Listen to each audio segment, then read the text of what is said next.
It has long been determined that engagement is important to success in learning. Director of CAST Research, Gabrielle Rapol-Schlickman, explores how one example from the UDL guidelines can be leveraged to improve student engagement. A large research literature supports the role of interest in supporting engagement during learning. It's generally a great idea to allow students to leverage their interests whenever possible in their work. For example, if the assignment that you're asking students to focus on is to write a persuasive essay, it doesn't really matter what content they choose to focus on, so you can allow them to have choice in that way and leverage their specific interests, which will allow them to become more engaged in their work. The important thing to remember is to deeply understand your teaching and learning goals.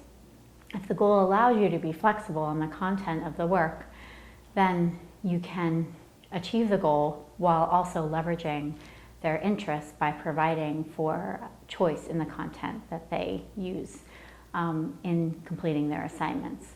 But there are two caveats to that.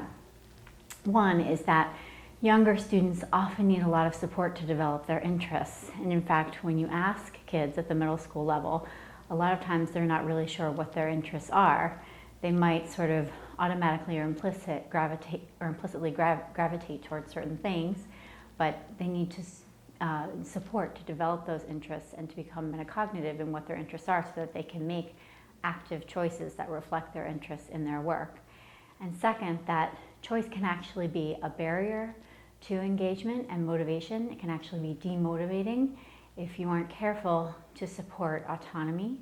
So in the context of choice, you want the choices to be meaningful to the students so that it actually allows them to build their interests in. It's not arbitrary. You want it to support their feelings of competence. So if there are too many choices, too much complexity in the choice that you're offering, it'll put too much of a load on them and they won't feel confident in making their choices. And third, you want them to have support for relatedness. So the choices that you offer have to be congruent with the values of the student's culture and what's important to them.